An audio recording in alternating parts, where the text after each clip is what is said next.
Hello guys, তোমাদের জন্য নিয়ে আসলাম কেজিএফ চ্যাপ্টার 2।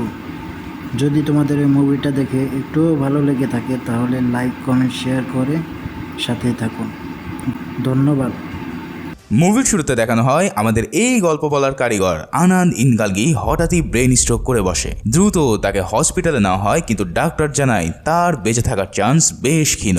এই কথা শুনে দীপা সহ বাকি সবাই হতাশ হয়ে পড়ে।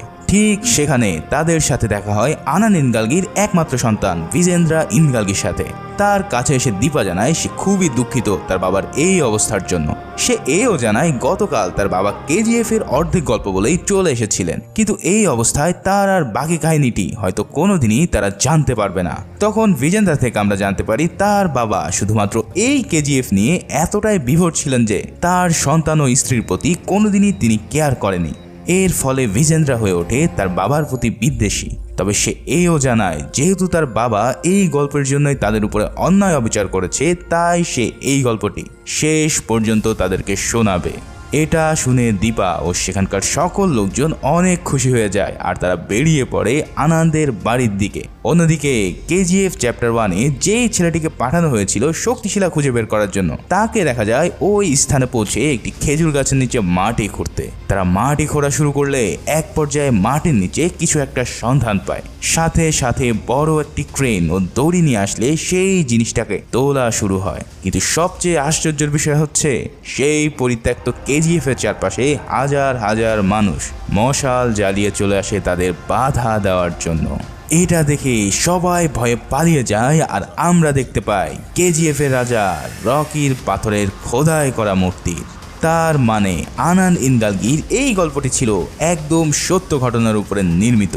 এদিকে দীপা ও বিজেন্দ্রা আনন্দের রুমে এসে সেই গল্পের দ্বিতীয় পার্টের ড্রাফট খুঁজতে শুরু করে। এখানে বিজেন্দ্রা দীপাকে বলে, আপনারা হয়তো এই ফিকশনের প্রেমে পড়ে গেছেন, তাই এটা শেষ করতে চাইছেন, তাই না? কিন্তু দীপা জানায় না, এটা শুধু একটি কল্পকাহিনী হতে পারে না। ততক্ষণে একজন কর্মী সেখানে কেজিএফ চ্যাপ্টার 2 এর ড্রাফট নোট পেয়ে যায় আর এটা পাওয়ার পর দীপা বিজেন্দ্রাকে পড়ে শোনাতে বলে। কিন্তু দেখা যায় বিজেন্দ্রা সেটা না দেখেই শুরু করে দেয় রকির সেই অসমাপ্ত গল্পটিকে সমাপ্ত করার জন্য। বিজেন্দ্রা তখন বলা শুরু করে কেজিএফ এর বাইরে পুরো দুনিয়া একটাই নিউজ জানতো যে গারুরা মারা গেছে, কিন্তু কে কাকে মেরেছে সেটা কেউই জানতো না। তাই পরের দিন সকালবেলা কেজিএফ এর সব পার্টনাররা চলে যায় নারাচিতে বিরাট মানে গারুরার ছোট ভাইয়ের রাজ্যাভিষেকে অংশ নেওয়ার জন্য। চারিদিকে দামামা দেখে কামাল বলে, আরে এই বিরাট আবার কবে থেকে এত ড্যাশিং হলো যে পুরো দুনিয়াকে ঢোল বাজিয়ে জানাচ্ছে যে কেজিএফ এখন তার। কিন্তু মিটিং রুমে কিছুক্ষণ অপেক্ষা করার পরেই তারা দেখতে পায় বিরাট নয়, কেজিএফ এর নতুন রাজা হলো রাজা কৃষ্ণাপ্পা বেরিয়া ওরফে রকি। এই সিন দেখে তো সবাই পুরোই বোকা ছেলে হয়ে যায় আর বলে, এ কি, তাহলে বিরাট কোথায়? আসলে রকি সেদিন গারুরাকে মারার আগে বিরাটের ইচ্ছা খতম করে দিয়েছিল, কারণ সে জানতো উত্তরাধিকারী সূত্রে এই সাম্রাজ্য তারই প্রাপ্য। তাই আগেই রকি বিরাটকে খুন করে তার আসনটি পাকা করে নিয়েছিল। এই সব কথা শুনে তার পার্টনাররা পুরোই বাকরুদ্ধ হয়ে পড়ে। কিন্তু পাকনা কামাল রকের উপরে ব্যাপক ঝাড়ি মারা শুরু করে দেয়। সে জানায় আমার বাপেরা এই সাম্রাজ্য কোনো রাস্তার মুচির জন্য বানায়নি, এর অধিকার শুধু আমাদেরই জন্য। তখন রকি জানায়, আরে তোর বাপরা সব ঠিক করলেও একটা বড় মিস্টেক করে ফেলেছে, আর সেই মিস্টেক হলো তোকে আমার টাইমে পয়দা করে দিয়েছে। এই ডায়লগ শুনে কামাল আরো যখন বেশি চেঁচামেচি করতে যাবে অমনি সবার সামনে কামালকে গুলি করে রকি উড়িয়ে দেয়। এই কাণ্ডে সবাই একদম ভয়ে পাথর হয়ে পড়ে। এছাড়াও রকি রিনাকে এখানে নিয়ে আসে তার কাছে রাখার জন্য। রিনা ছিল খুব শক্ত মনের মানুষ, তাই সে রকিকে ভালোবাসলেও তার উপরে সে দেখাতো সে এখনো রকিকে ঘৃণা করে। তাই এখানে রকির এমন আচরণ দেখে রিনা প্রচুর অবাক হয়ে যায়। সবার সামনে দিয়ে রকি রিনাকে নিজের জিম্মায় নিয়ে নেয় আর এইটা দেখে গুরু পান্ডিয়ান বলে, ইঁদুর তাড়াতে তোমরা সাপ নিয়ে এসেছিলে, কিন্তু সেই সাপ এখন সবাইকে ছোবল মারছে, এবার ঠেলা সামলাও। এর পরের সিনে আমরা ফারমান নামের একটি ছেলেকে দেখতে পাই যে কিনা রকির প্রচন্ড ভক্ত, কারণ সে বুঝতে পেরেছে যে রকি এখানে এসেছে সবাইকে মুক্তিদান করার জন্য। অন্যদিকে রকিকে দেখা যায় একটি জেলের মধ্যে, আর সেখানে দেখা মেলে ভানারাম এখনো জীবিত আছে। ভানারামকে দেখে সবাই পুরোই চমকে যায় আর বলে তাকে এক্ষুনি মেরে ফেলতে হবে। কিন্তু রকি তখন বলে, মানে কি, তোমরা কি তোমার সেনাপতিকেই মেরে ফেলবা নাকি? এখন থেকে ভানারাম হলো তোমাদের প্রধান সেনাপতি। তবে ভানারাম রাগে গড়গড় করতে করতে বলে, তুই একবার আমার হাতের বাঁধন খুলে দেখ, আমি এই 2 হাত দিয়ে তোর গলা চিড়ে নেব। রকি তখন বলে, ও আচ্ছা, গারোরাকে মেরে ফেলেছি বলে খুব রাগ করেছো তাই না? আমি এখানে একদিনের জন্য রাজ করতে আসিনি।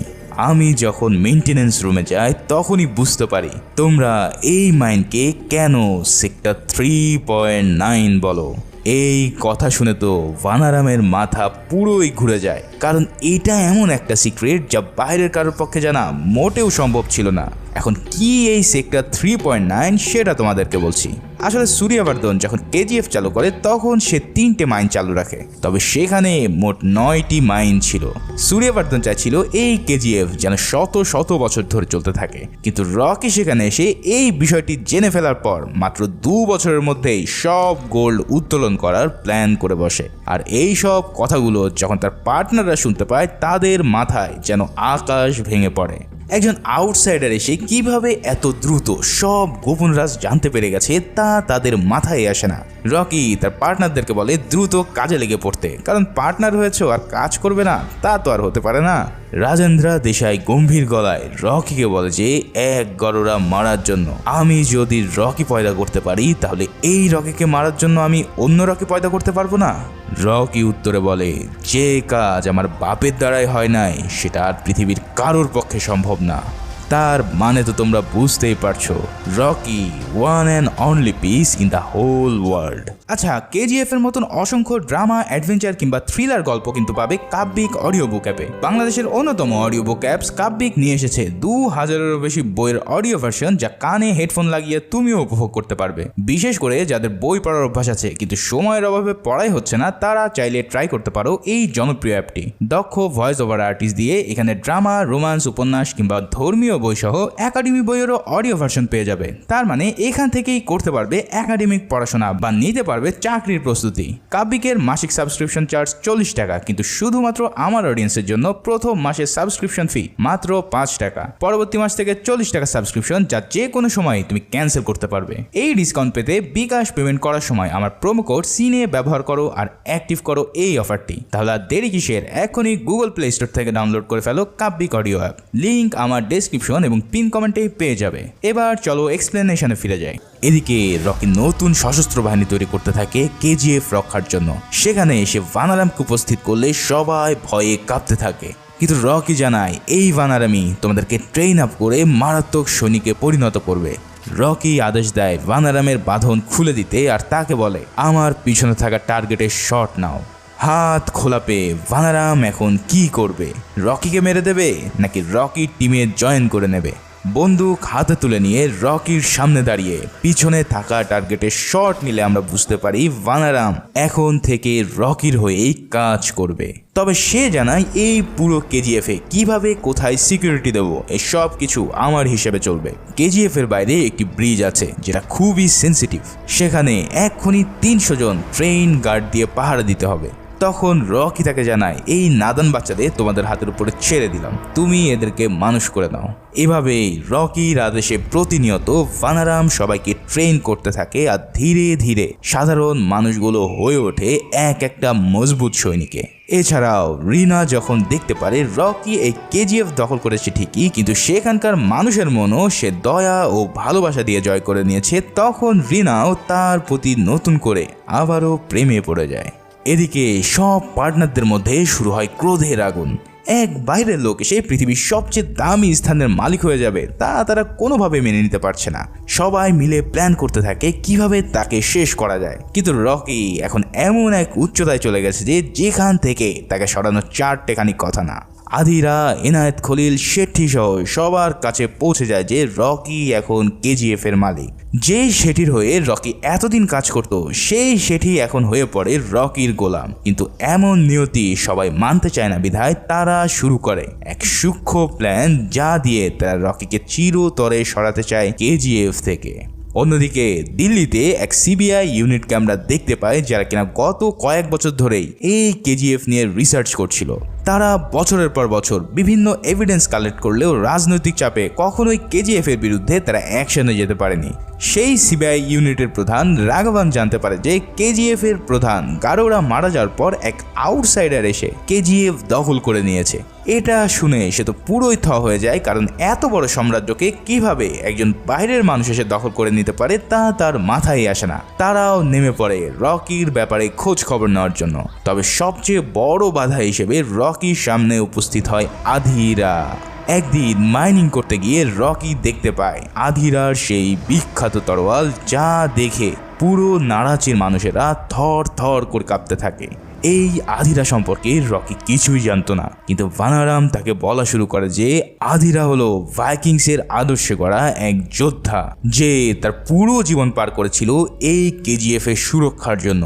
সে এতটাই হিংস্র ছিল যে এই তরোয়াল দিয়ে মানুষের মাথা কেটে ফেলতেও 1 সেকেন্ডও সে চিন্তা করতো না। যদি আজ আধীরা কেজিএফ এ থাকতো তাহলে সে তোমাকে এখানে পা রাখতে দিত না, কারণ তার কাছে তোমার মতন 10টা রকিও কিছুই না। এই সব শুনে রকি বেশ চিন্তায় পড়ে গেলেও সে সবাইকে জানায় আরও বেশি বেশি মাইনিং করে দ্রুত স্বর্ণ উত্তোলন করতে। এরপর এক রাত্রে দেখা যায় সেই নতুন সৈনিকরা পাহারা দিচ্ছে আউটপোস্ট 1 নামে সেন্সিটিভ ব্রিজটি। সেখানে ফারমান নামে সেই ছেলেটিকেও আমরা আবারও দেখতে পাই। আসলে ফারমানকে এই ফোর্সে জয়েন করতে তার মা বারবার নিষেধ করলেও সে এক প্রকার জোর করেই রকির প্রতি শ্রদ্ধা ও ভালোবাসা থেকে এই আর্মিতে জয়েন করে। ঘুটঘুটে অন্ধকারে ঠিক মাঝরাত্রে হুট করে সেই স্থানে হামলা করে বসে আধীরা। তার গ্যাংয়েরা নিমিষেই একের পর এক এই নতুন সেনাদের কেটে কুচি করতে থাকে।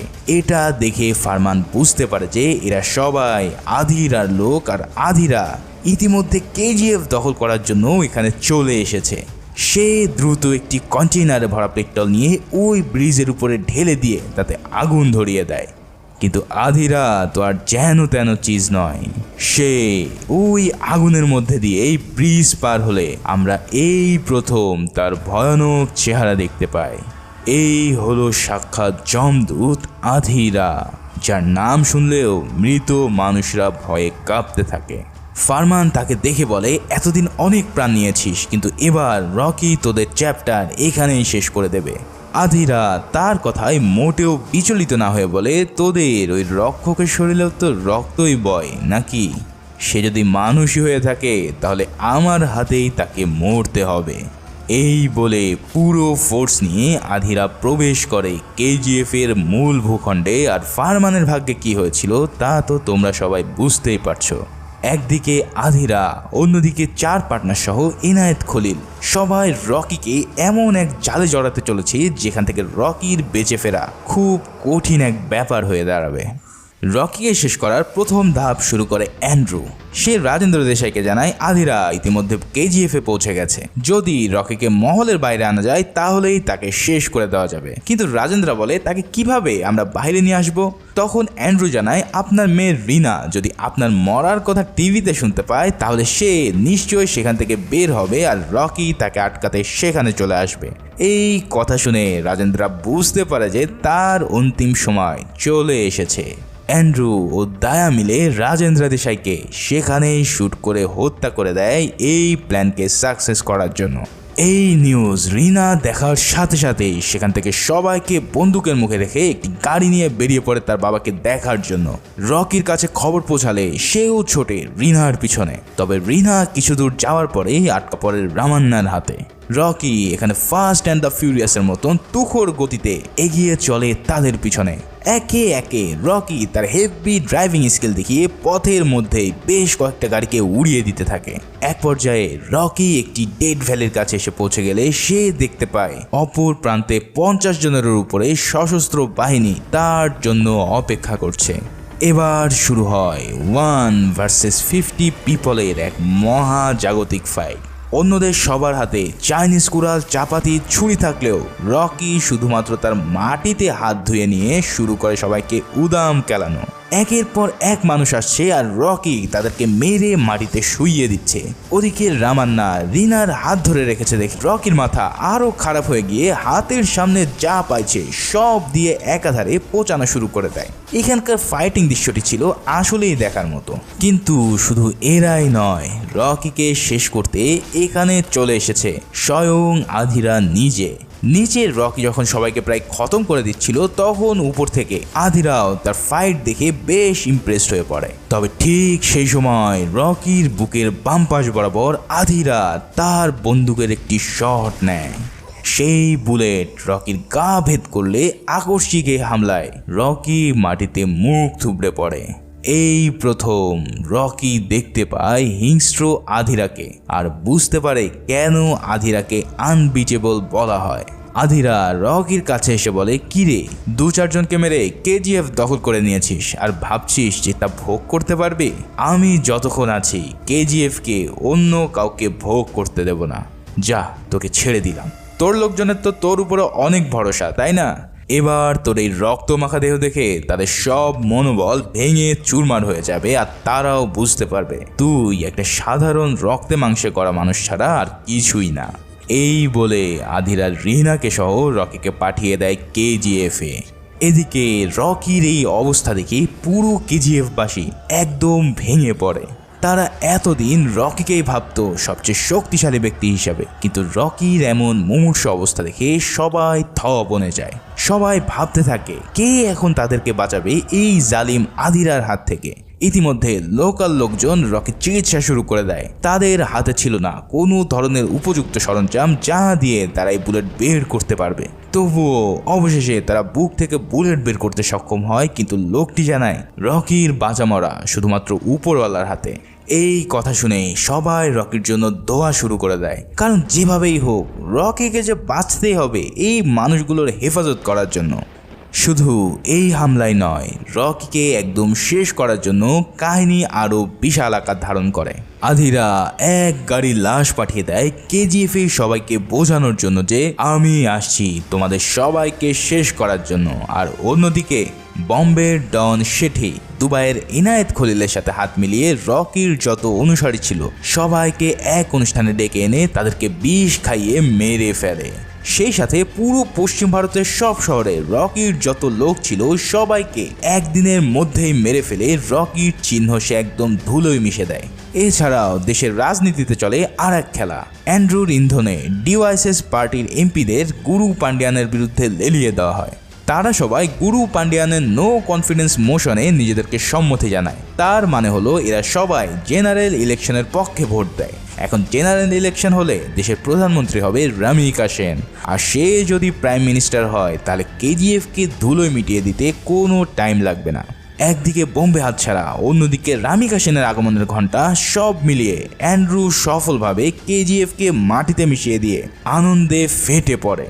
অন্যদিকে রকি মরতে মরতেও সবার দোয়ায় সেই যাত্রায় বেঁচে ফেরে। রিনা যখন তার সেবা করছিল ঠিক সেই সময় শেঠি ফোন দিয়ে রকিকে বলে, কিরে বস, আপনি নাকি দুনিয়ার বাদশা হয়ে গেছেন? খুব তো নাম কামাতে গিয়েছিলিস তাই না? এখন তোর কাছে মরে যাওয়া কেজিএফ ছাড়া আর কিছুই নেই। এখনো সময় আছে, আমার কাছে এসে আমার হাত পা টিপে দিয়ে যা, আর তোর বান্ধবীকেও নিয়ে আয় আমার এন্টারটেনমেন্টের জন্য। এসব কথা শুনে রকির চোখ একদম লাল হয়ে যায় আর সে এবার তার সবচেয়ে ভয়ানক চাল শুরু করে দেয়। রকি ফোন দেয় কাশিম চাচাকে আর বলে, এতদিন তুমি আমার জন্য অনেক কিছু করেছো, আজ লাস্ট একটা কাজ আমার জন্য তোমাকে করতেই হবে। কাশিম চাচা তখন বলে, তুই খালি বল, তোর জন্য আমার জান হাজির। এই বলে রকি তাকে প্ল্যানিং বলতে থাকে। তবে কি সেই প্ল্যানিং সেটা একটু পরেই বলছি। রকি এবার ভানারামকে বলে তার হেলিকপ্টার রেডি করতে ও সোনা দিয়ে তা পরিপূর্ণ করতে। এই ধকল কাটিয়ে ওঠার জন্য সে ট্রাভেলিং করে দুবাই যেতে চায়। সবাই রকির এমন আচরণ দেখে পুরোই শকড হয়ে যায় আর ভাবে, যেখানে এত মানুষের জীবন নিয়ে প্রশ্ন, সেখানে তাদের রাজা কিনা ফুর্তি করার জন্য দেশ ভ্রমণে বেরোচ্ছে। আচ্ছা, তোমাদের কি মনে হচ্ছে রকি চিল করার জন্য দুবাই যাচ্ছে? আসলে না, রকি দুবাই যায় ইনায়েত খলিলের সাথে দেখা করতে। রকিকে দেখে ইনায়েত খলিল বেশ চমকে যায়, কারণ এতদিন যাকে পথে বসানোর জন্য সে কাজ করছে সেই কিনা তার সামনে হাজির হয়ে গেল। রকি সেখানে উপস্থিত হয়ে জানায়, আমি এখানে এসেছি তোমার সাথে নতুন ডিল করার জন্য। আফ্রিকা থেকে তোমার গোল্ড প্রথমে দুবাই তারপর ইন্ডিয়া আসে, এটা ডাবল রিস্ক। আমি নিজের রিস্ক নিয়ে ডিরেক্ট আফ্রিকা থেকেই তোমাকে গোল্ড সাপ্লাই করব এবং সেই সাথে তোমার কষ্ট কমে যাবে বহু গুণে। বলো আমার অফারে রাজি আছো কিনা? ইনায়েত খলিল তখন বলে, ইস, কয়েকটা দিন আগে আসলেই আমি তোমার অফারটা নিতাম, কিন্তু এখন আমি আমার এক বন্ধুকে কথা দিয়ে ফেলেছি যে তার কাছেই গোল্ড সাপ্লাই দেব, আর তোমার কাছে তো এখন কিছুই নেই, না আছে বন্দুক না আছে বন্ধু। এই সব কথা শুনে রকি কিছুটা দমে যায়, কিন্তু হাল ছাড়ে না। রকি ইনায়েত খলিলের সিকিউরিটি গার্ডদের হাতে থাকা গানের নাম জানতে চায়। তারা জানায় এটা কালাশনিকভ, যাকে সংক্ষেপে AK-47 বলে। রকি গানটা হাতে নিয়ে দেখতে চায়।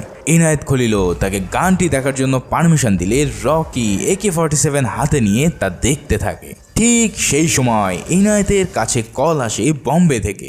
তারা জানায় রকির লোকজন পুরো শেটি গ্যাংয়ের লোকজনদেরকে মেরে একদম শেষ করে দিয়েছে, এখন সে আপনাকেই মারার জন্য দুবাই চলে গেছে। এই কাহিনী দেখে ইনায়েত খলিল তো একদম যায় অবস্থা, কি আর পার্ট নেবে। এই অবস্থায় তার রকির সাথে হাত মেলানো ছাড়া আর কোনো উপায় নেই। আসলে রকি সেদিন ফোনে কাশিম চাচাকে এই হেল্পটাই করতে বলেছিল। সে বলেছিল যেভাবেই হোক সেটির সব লোকজনদেরকে সে যেন শেষ করে দেয়। কাশিম চাচাও তার মারাত্মক বুদ্ধি খাটিয়ে একে একে সবাইকে একসাথে হামলা করে তাদের পরপারের টিকিট ধরিয়ে দেয়। এভাবে ইনায়েত খলিল ও সেটিকে কঠিন এক ছবক দিয়ে রকি ফিরে আসে KGF-এ। এখানে এসেই রকি তার সোনার গাড়ি নিয়ে রওনা দেয় ভার্কার উদ্দেশ্যে। পথের মধ্যে আধিরা অপেক্ষা করছিল এই গাড়িগুলোকে লুট করার জন্য, কিন্তু এবার গাড়ি থেকে সোনা নয়, বেরিয়ে আসে রকি নিজে। রকিকে এমন তাজাতন্য দেখে আধিরার মাথা তো পুরোই ঘুরে যায়। সে ভেবেছিল এই বেটার চ্যাপ্টার সেখানেই শেষ হয়ে যাবে, কিন্তু না, বেটা তো দেখি ভারী ঝামেলার। তাই এবার ফাইনাল ভাবে যেই না ওকে শেষ করতে যাবে, তখন দেখা যায় সব ট্রাক থেকে ঝাঁকে ঝাঁকে AK-47 নিয়ে বের হয়ে আসছে রকির সেনারা। তার মানে রকি যে সোনা নিয়ে দুবাই গিয়েছিল, সেই সোনার বিনিময়ে সে দুবাই থেকে নিয়ে এসেছিল AK-47। আধিরার কাছে আছে পুরাতন আমলের ডাবল ব্যারেল, আর রকির কাছে এখন দুনিয়ার সবচেয়ে ভয়ানক অটোমেটিক রাইফেল AK-47। এবার রকি শুরু করে তার ভয়ানক তাণ্ডব লীলা। শুরু হয় AK-47 দিয়ে মুহু গোলাবর্ষণ। মাত্র কয়েক সেকেন্ডের মধ্যেই এই অটোমেটিক গানের তাণ্ডবে আধিরার পুরো গ্যাং একদম ধূলিসাৎ হয়ে যায়। এক রকেট লঞ্চারের আঘাতে আধিরাও মারাত্মক আহত হয়ে পড়লে এবার রকি যায় তার কাছে। সেখানে গিয়ে রকি তাকে জানায়, শালার গ্যাঞ্জাম ফ্যাসাদ আমি পছন্দ করি না, কিন্তু এই গ্যাঞ্জাম ফ্যাসাদ আমাকে এতই পছন্দ করে যে তারা আমার পিছু ছাড়ে না। যা, তোকেও আমি প্রাণ ভিক্ষা দিলাম, কিন্তু আজকের পরে এই সাম্রাজ্য আমার, ওই সাম্রাজ্য আমার, এসব বলা বন্ধ করে দে, কারণ এই পুরো দুনিয়ায় এখন আমার সাম্রাজ্য। এই বলে রকি আধিরাকে প্রাণ নিয়ে ফিরে যেতে দেয়। তবে রিনার হাত ধরে জবরদস্তি করার কারণে সে রামান্নার একটি হাত কেটে রাখতেও মোটেও ভুল করে না। এবার রকি শুরু করে দেয় হারিয়ে যাওয়া সবকিছু উদ্ধার করা। প্রথমে সে পার্লামেন্টের সব এমপিদের ডেকে এনে হুমকি দেয় যে যদি আবারও তারা গুরু পান্ডিয়ানের বিরুদ্ধে হাত ওঠায় তাহলে তাদের জীবন নিয়ে কেউ ফিরতে পারবে না। সবাই এই হুমকি শুনে পরের ভোটিংয়ে তাদের অসম্মতি জানায়, আর এর ফলে জেনারেল ইলেকশন বন্ধ হয়ে যায়।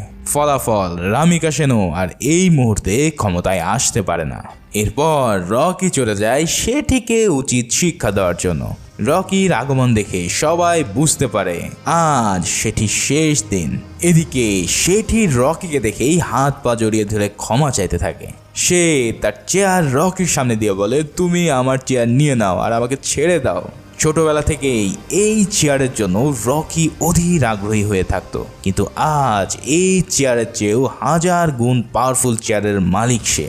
তাই রকি সেই চেয়ারে না বসে তাতে তার পা রেখে বসে। ভাই রে ভাই, এই সিন যে কি পাওয়ারফুল ছিল তা বলে বোঝানো যাবে না। রকি জানায়, তোকে না আমি ছেড়ে দিতাম, কিন্তু তুই আমার রানীকে নিয়ে কথা বলেছিস, তোকে কোনোভাবেই আর মাফ করা যায় না। এই বলে রকি সবার সামনে সেটিকে খুন করে আবারও পুরো বম্বে নিজের করে নেয়। এভাবেই রকি রাজ করতে থাকে কেজিএফ, আর 1978 সাল থেকে 1981 সাল এই 3 বছরে রকি তার রাজ্যকে এমন পর্যায়ে নিয়ে যায় যে যা কল্পনাও করা যায় না। এরপর সিন শিফট হয় 1981 সালে। মাঝের 3 বছর রকি কি করেছে তার এই পর্বে দেখানো হয় না। এবার দেখা যায় রাজনীতির খেলে গুরু পান্ডিয়ানকে হারিয়ে রামিকা সেন হয়ে যায় ভারতের প্রেসিডেন্ট। রামিকা সেন ছিল তুখোড় এক ব্যক্তিত্ব, তার কাছে অন্যায় আর জুলুমের কোনো জায়গা ছিল না। সে মেয়ে হলেও পৃথিবীর কাউকে সে গুনত না, আর তার এই দৃঢ় অ্যাটিটিউডকে সবাই সবসময় ভয় পেত। প্রধানমন্ত্রী হিসেবে শপথ নেওয়ার পর রামিকার সাথে দেখা করতে আসে সিবিআই ইউনিটের প্রধান রাঘবান।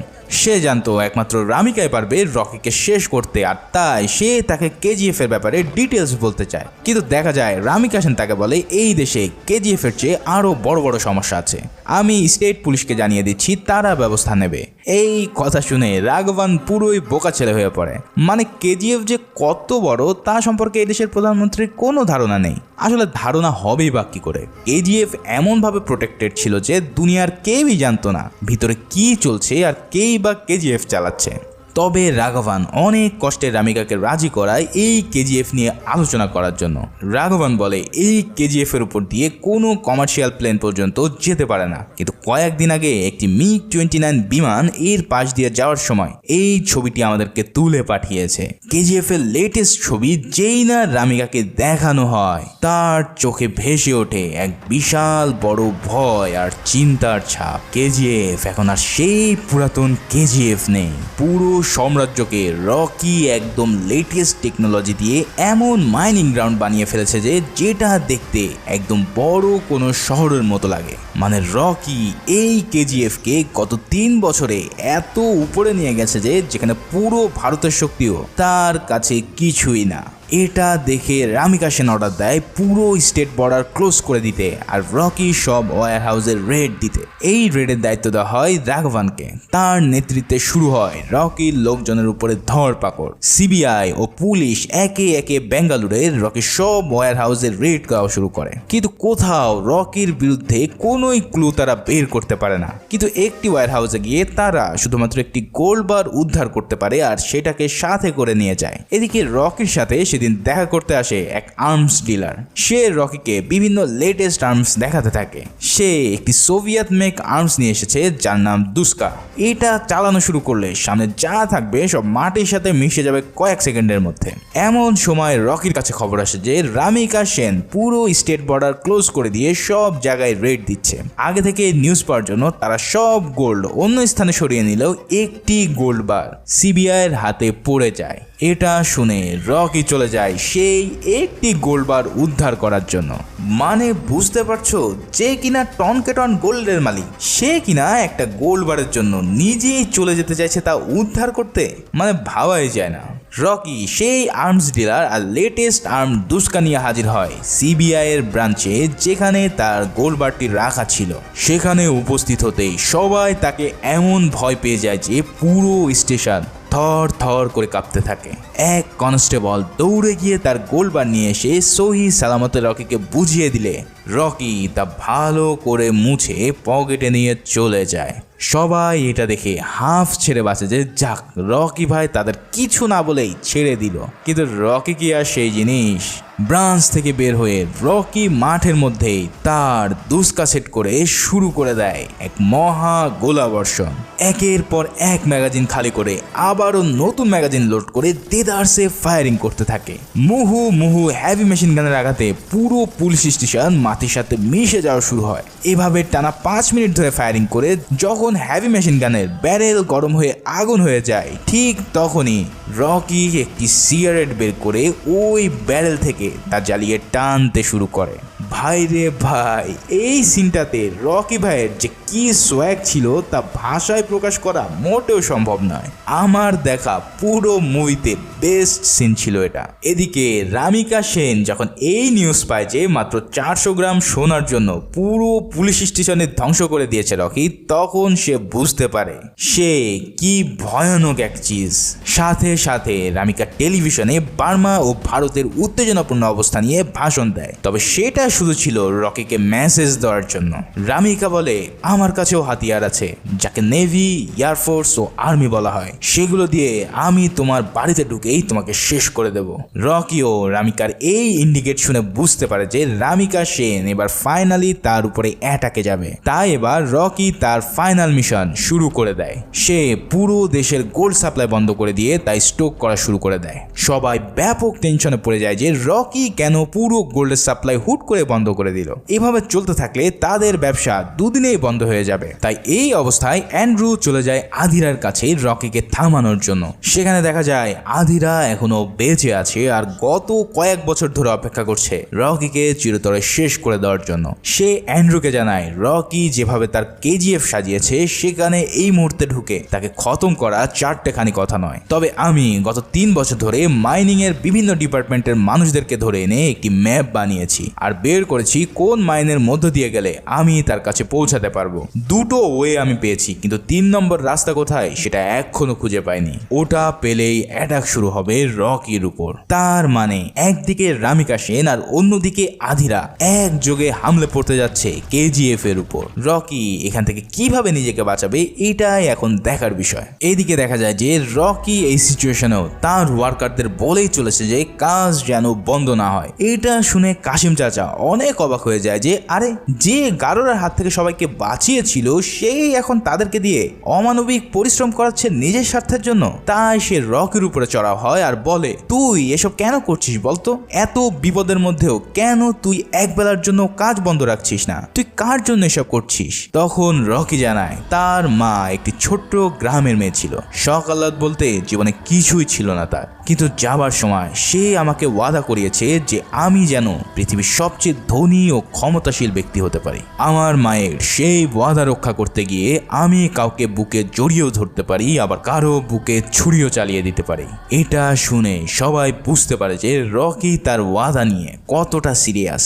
এরপর দেখা যায় এক মাতাল লোককে সে তার মায়ের কবর দেখাশোনার জন্য নিয়ে এসেছে। সবাই যখন প্রশ্ন করে কেন এই মাতাল লোকটাকে তোমার মায়ের কবর দেখাশোনার জন্য নিয়োগ দিলে, কে এলো? উত্তরে রকি জানায় এই লোক হচ্ছে আমার জন্মদাতা বাবা। মা যখন বেঁচে ছিল তখন সে তার সব ঢেলেছে মদের নেশায়। জীবিত থাকার সময় সে যেহেতু তার দেখভাল করতে পারেনি, তাই এখন তার স্ত্রীর কবর দেখাশোনা করলে হয়তো তার পাপ কিছুটা কমবে। এই দৃশ্য দেখে সেখানকার সবাই একদম হতবাক হয়ে পড়ে আর ভাবতে থাকে এমন বাপের ঔরসে কি বারুদিনা পয়দা হয়েছে। এভাবেই সময় বয়ে যেতে থাকে আর একদিন রকি ও রিনার শুভ প্রণয় সম্পন্ন হয়। রিনা জান প্রাণ দিয়ে রকির দেখভাল করতে থাকে আর তাকে সাপোর্ট দিতে থাকে। অন্যদিকে দেখা যায় সিবিআই রকির নারাচি লাইমস্টোনের এগেনস্টে ভালো একটি লিড পেয়েছে যেটা দিয়ে তাকে অ্যারেস্ট করা পসিবল। রামিকা সেন সবাইকে বলে দ্রুত ফাইল রেডি করে তার বিরুদ্ধে গ্রেফতারি পরোয়ানা জারি করতে। এরপর দেখা যায় কাশিম চাচা রকির কাছে এসে বলছে আমাদের 3 নং মাইনটা 30 বছর ধরে পড়ে আছে, সেখানে আর নতুন করে কোনো গোল্ড পাওয়া যাচ্ছে না। এটা খুঁড়তে খুঁড়তে প্রায় 15 কিলোমিটার লম্বা হয়ে গেছে। তখন রকি তাকে বলে সেই মাইন বন্ধ করে দিতে আর অন্য মাইনে কাজ করতে। ঠিক সেই সময় রকির কাছে একটি ফোন আসে আর সে জানতে পারে যে সরকার তার বিরুদ্ধে মামলা করার প্রস্তুতি নিচ্ছে। রকি একটা হাসি দিয়ে ফোনটা রেখে দিলে দেখা যায় সেখানে উপস্থিত আছে গুরু পান্ডিয়ান। এতক্ষণ যা কথা হলো সব সে শুনতে পায়। এরপর দেখা যায় রামিকা সেন তার অফিসে কাজ করছে। ঠিক তখনই তার সেক্রেটারি এসে বলে ম্যাডাম আপনার সাথে একজন দেখা করতে এসেছে। সে তখন বলে আজকে আমি আর কারোর সাথে দেখা করব না। কিন্তু যখন তাকে বলা হয় যে রকি আপনার সাথে দেখা করতে এসেছে তখন তার চক্ষু চড়ক গাছ হয়ে পড়ে। কারণ যাকে হন্যেও আজ পর্যন্ত কেউই তার একটি ছবি দিতে পারেনি সে কিনা সরাসরি দেখা করতে এসেছে প্রাইম মিনিস্টারের সাথে। মানে ভাবা যায় কি সিন চলছে এখানে। রকি একটি লাল স্যুট পরেও হাতে লাল গোলাপের তোড়া নিয়ে আসে রামিকার সাথে দেখা করার জন্য। এখানে এসে রকি রামিকাকে বলে ম্যাম আমি ভালো হয়ে যেতে চাই, এই ফাইলে আমার সব কুকর্মের রিপোর্ট আছে, আপনি এটা নিয়ে আমাকে অ্যারেস্ট করুন প্লিজ। প্রাইম মিনিস্টার তো কিছুই বুঝে উঠতে পারে না যে আরে কাহিনীটা কি, যাকে ধরার জন্য এত আয়োজন সেই কিনা স্বেচ্ছায় ধরা দিচ্ছে। কিন্তু ভুল ভাঙে তখনই যখন তার পার্লামেন্ট মেম্বাররা এসে বলে ম্যাডাম এই ফাইল আপনি নেবেন না, কারণ তার যে নারাচি ট্রাস্ট আছে সেই ট্রাস্ট থেকে আমাদের সরকারের সব এমপি এমনকি মিনিস্টারের কাছে পর্যন্ত টাকা পৌঁছে যায়। একে যদি মামলা দেওয়া হয় তাহলে আমাদের সবার বিরুদ্ধে গ্রেফতারি পরোয়ানা জারি হয়ে যাবে। এই কথা শুনে প্রাইম মিনিস্টার যেন আকাশ থেকে পড়ে। এই সরকারের রন্ধে রন্ধে ঢুকে পড়েছে দুর্নীতি, আর যার কারণে এই ক্রিমিনালরা তাদের বুকের বোতাম খুলে ঘুরে বেড়ায়। রকি তাকে জানায় এই সিস্টেমের মধ্য থেকে তুমি কখনোই আমার কিচ্ছু করতে পারবে না। সিস্টেম থেকে বের হয়ে যদি একজন ক্রিমিনালের মতন প্ল্যান করো তাহলেই কেবল আমাকে ধরতে পারবে। এই বলে রকি সেই ফাইলটা নিজেই ব্যাগ নিয়ে সেখান থেকে চলে যায়। রামিকা সেনও বুঝে যায় আসলেই তো একে সিস্টেমের বাইরে বের করে তবেই শেষ করতে হবে। তাই রামিকা সেন তার full and final plan launch করা শুরু করে। এদিকে দেখা যায় অ্যান্ড্রুকে দিল্লি থেকে কল দিয়ে জানানো হয়েছে যে রকির মহলে যাওয়ার জন্য যেই পথ তারা খুঁজছিল সেটা তারা পেয়ে গেছে। তাই অ্যান্ড্রু দ্রুতই চলে যায় আদিরার কাছে আর আদিরাকে জানায় এখান থেকে 3 কিলোমিটার খুললেই তুমি মাইনের ট্যানেল পেয়ে যাবে যা সোজা চলে গেছে কেজিএফ এর মধ্যে। এটা শুনে আদিরা পাগলের মতন করতে থাকে আর শুরু করে দেয় কেজিএফ এর উপরে ফাইনাল অ্যাটাক। মাইন খুঁড়ে তারা পৌঁছে যায় সেই 30 বছর পুরানো 3 নম্বর সেক্টরে, আর সেদিক দিয়ে পুরো আদিরার গ্যাং পৌঁছে যায় কেজিএফ এর মধ্যে। রকি সেদিন কেজিএফ এর মধ্যে কাজ করছিল আর এই অ্যাটাক সম্পর্কে সে কিছুই জানতো না। সেখানে রিনা উপস্থিত হয়ে তাকে একটি সুসংবাদ দেয়, আর সেটা হলো সে জানায় রকি বাবা হতে চলেছে। এই কথা শুনে রকির যেন বিশ্বাসই হতে চাইছিল না, কিন্তু সেই খুশির ঘোর কাটতে না কাটতেই আদিরার একটি বুলেট এসে সোজা আঘাত করে বসে রিনার পেট বরাবর। রকির চারিদিক যেন একদম থমকে যায় আর পুরো পৃথিবী শূন্য হয়ে পড়ে। এই সুযোগে আদিরার বাহিনীরা একদম অতর্কিত হামলা করে উড়িয়ে দিতে থাকে রকির আর্ম ফোর্সদের। অ্যান্ড্রু ও দায়াও যোগ দেয় আদিরার সাথে আর তারা তাণ্ডব চালাতে থাকে কেজিএফ এর ভিতরে। রকি তখনও হুঁশে ফেরেনি যে কি হয়ে গেল তার সাথে। সে যখন রিনার কাছে আসে ঠিক তখনই তার চোখ থেকে এক ফোঁটা পানি গড়িয়ে পড়ে, আর এরপরেই রিনা সেখানে মারা যায়। রকি যখন শোকে মুহ্যমান ঠিক সেই সময় আদিরা তার তরোয়াল নিয়ে রেডি হচ্ছে রকির চ্যাপ্টার ক্লোজ করে দেওয়ার জন্য। রকি রিনার রক্ত ছুঁয়ে শপথ নেয় আর ফিরে আসে তার মনস্টার মোড়ে। এই ডু অর ডাই মিশনে রকি এবার দেখায় তার আসল চেহারা। একের পর এক আদিরার সেনাদের রকি মেরে সামনের দিকে আগাতে থাকে। অন্যদিকে ভানারাম সহ সবাই ফাইট করতে থাকে আদিরার বাহিনীর উপর, কিন্তু আকস্মিক হামলার কারণে সবাই একদম ছত্রভঙ্গ হয়ে পড়ে। কিন্তু রকি তার বিস্ট মোড অন করে এক একটাকে মারিয়ে আগাতে থাকে। আদিরাও তার 5 ফুট লম্বা ভাইকিং সোর্ড নিয়ে আসতে থাকে রকির দিকে। এক পর্যায়ে দুজন সামনাসামনি যখন উপস্থিত হয় তখন শুরু হয় এক মোস্ট ওয়ান্টেড ফাইট সিন, যার জন্য পুরো সিনেমা প্রেমীরা 3 বছর অপেক্ষা করেছিল। আদিরা ভার্সেস রকির দ্য গ্রেট ফাইট। এই ফাইটটিকে আসলে এক্সপ্লেইন করার কোনো ভাষা আমার কাছে নেই। একদিকে বিশাল দানবাকৃতির আদিরা আর অন্যদিকে তার চেয়ে সাইজে ছোট কিন্তু বিশাল হিম্মতওয়ালা রকি। কে জিততে যাচ্ছে এই ফাইটে তা ধারণা করা বেশ কঠিন। রকি তার সর্বশক্তি দিয়ে আদিরাকে কাবু করতে চায়, কিন্তু আদিরা চোখে সানগ্লাস লাগিয়ে রকিকে বেধড়ক পেটাতে থাকে। তার তরোয়ালের বাট দিয়ে সে রকির মুখ এবড়ো থেবড়ো করে দিতে থাকে। এক পর্যায়ে রকি মাটিতে লুটিয়ে পড়ে আর জ্ঞান শূন্য হয়ে যায়। আদিরা যখন তার কিল শট নিতে যাবে ঠিক সেই সময় রকির জ্ঞান ফিরে আসে আর সে মাটিতে পড়ে থাকা বিশাল এক হাতুড়ি তুলে নিয়ে বিদ্যুৎ গতিতে এক কোপ দিয়ে বসে আদিরা তরোয়াল বরাবর, আর তার তরোয়াল ভেঙে 2 টুকরো করে দেয়।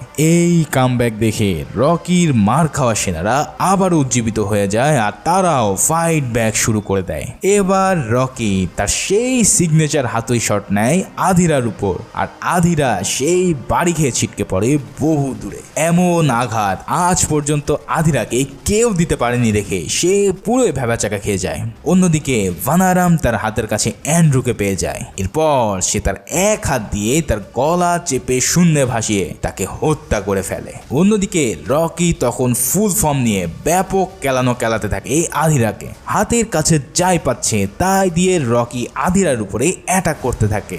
অনেক ফাইটের পর রকি আদিরার পিছন দিক থেকে তার গলা চেপে ধরে আর তার শরীরের সব শক্তি দিয়ে আদিরার ঘাড়ের স্পাইনাল কর্ড ভেঙে দেয়। ফলাফল কয়েক সেকেন্ডের মধ্যেই দানবাকৃতির আধিরা ইহলোক ত্যাগ করে মাটিতে লুটিয়ে পড়ে। অবশেষে রকি সক্ষম হয় আধিরা চ্যাপ্টার ক্লোজ করতে, কিন্তু এতে করে তাকে হারাতে হয় সব কিছু। রকি কাশিম চাচাকে প্রশ্ন করে এরা কোন মাইনের রাস্তা দিয়ে এখানে এসেছে। সে জানায় 3 নম্বর মাইন দিয়ে তারা এখানে প্রবেশ করেছে। এই কথা শোনার সাথে সাথে রকি বুঝে যায় কে আসলে সবচেয়ে বড় কালপ্রিট, আর সে আর্মস নিয়ে বেরিয়ে পড়ে তাকে হত্যা করার জন্য। এখন তোমরা বলতে পারো সব এনিমি তো শেষ, তাহলে কাকে মারতে যাচ্ছে রকি? আসলে এই সব কিছুর যে নাটের গুরু সে আর কেউই নয়, সে হলো গুরু পান্ডিয়ান। এই গুরু পান্ডিয়ানই শুরু থেকে খেলেছে এক মরণ খেলা। আদিরাকে গারুরার বিরুদ্ধে খেপিয়েছিল এই পান্ডিয়ান। রকিকে কেজিএফ এর অর্ধেক ম্যাপও সেই ম্যানেজ করে দিয়েছিল। পান্ডিয়ানই আদিরাকে এই 3 নম্বর মাইনের কথা জানিয়েছিল যাতে সে রকির উপরে অ্যাটাক করতে পারে। এছাড়াও সেটিকে এনায়েত খলিলের ফেভারে নিয়ে যাওয়া ছিল গুরু পান্ডিয়ানের কাজ। তার মানে পুরো সাম্রাজ্যের খেলায় গুরু পান্ডিয়ানই ছিল আসল মাস্টার মাইন্ড। তাই রকি এবার সোজা চলে যায় দিল্লিতে, আর পার্লামেন্টের মধ্যেই রক্তাক্ত অবস্থায় ঢুকে সবার সামনেই গুরু পান্ডিয়ানের বুকে চালিয়ে দেয় AK-47 এর সব বুলেট। রামিকা সেনের সামনে এই হত্যাকাণ্ড চালিয়ে রকি দেখিয়ে দেয় কেন তাকে আনবিটেবল বলা হয়। আসলে রকি এমন এক উচ্চতায় পৌঁছে গিয়েছিল যে কারো পক্ষে সম্ভব ছিল না তাকে ধ্বংস করার। কেবল একজনই সেটা করতে পারত, আর সেটা হলো রকি নিজে। এই ঘটনার পর রামিকা সেন গোপনে ডেথ ওয়ারেন্ট জারি করে আর কেজিএফ কে ধ্বংস করার ফাইনাল ডিসিশন নিয়ে নেয়। এদিকে রকি পুরো কেজিএফ খালি করা শুরু করে দেয়। সকল ওয়ার্কারদেরকে কেজিএফ ছেড়ে দেওয়ার নির্দেশ দেওয়া হয়। একদিকে কেজিএফ ছেড়ে সবাই চলে যাচ্ছে, আর অন্যদিকে দেখা যায় কেজিএফ এ আর্মি প্রবেশ করছে রকিকে ধরার জন্য। কিন্তু আর্মিরা রাজপ্রাসাদের রেড দেয় ঠিকই, কিন্তু না তারা রকির কোনো হদিস পায়, আর নাই বা কোনো গোল্ডের হদিস। মানে একদিনে রকি সেখানকার সব গোল্ড নিয়ে কোথায় হাওয়া হয়ে গেল? এত সোনা সে কোথায় বা লুকিয়ে রাখলো? এই সব প্রশ্নের উত্তর খুঁজতে খুঁজতে প্রাইম মিনিস্টারের কাছে কল আসে ইন্ডিয়ান নেভির তরফ থেকে। সেখান থেকে জানানো হয় রকি নামের একজন ক্রিমিনাল আমাদেরকে ফ্যাক্স পাঠিয়েছে আর জানিয়েছে সে আমাদের ইন্ডিয়ান ওশানেরই একটি জাহাজের মধ্যে আছে। মানে বলে কি, রকি কেজিএফ থেকে মাঝ সমুদ্রে গেল কিভাবে, আর কেনই বা গেল? মাথা শুধু তোমাদের না, আমারও ঘুরে গিয়েছিল এই কথা শুনে।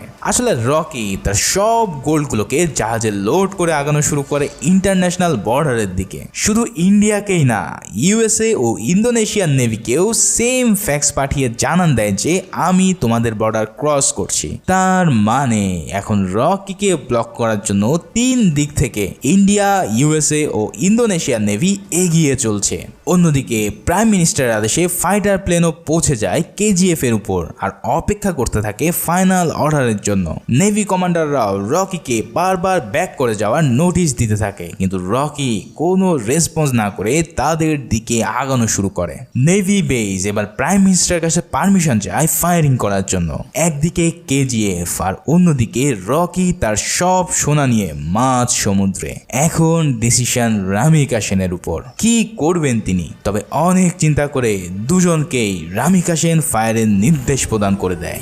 ফলাফল কেজিএফ এর উপরে থাকা বিমান থেকে একের পর এক মিসাইল পড়ে চোখের পলকে ধ্বংস হতে থাকে 35 বছরে গড়া পৃথিবীর সবচেয়ে বড় সাম্রাজ্য। আর অন্যদিকে বুক চেতিয়ে দাঁড়িয়ে থাকা রকির উপর হামলে পড়ে ইন্ডিয়ান নেভির মুহুর্মুহু মিসাইল। মুহূর্তের মধ্যেই সকল গোল নিয়ে রকি ডুবে যায় সমুদ্রের অতল গহ্বরে। রকি ডুবছে, আর সেই সাথে ডুবছে পৃথিবীর সবচেয়ে মহামূল্যবান ধাতু সোনাও। রকি যেন তার মায়ের বাধা অক্ষরে অক্ষরে পালন করে বসলো, কারণ তার মা চেয়েছিল তুই যখন মারা যাবে তখন যেন তুই পৃথিবীর সবচেয়ে ধনী ও ক্ষমতাশীল ব্যক্তি হিসেবে মরতে পারিস। রকি ঠিক তাই করেই দেখালো আর বুঝিয়ে দিল একমাত্র সেই পারে রকি নামের ধাতুকে ধ্বংস করতে।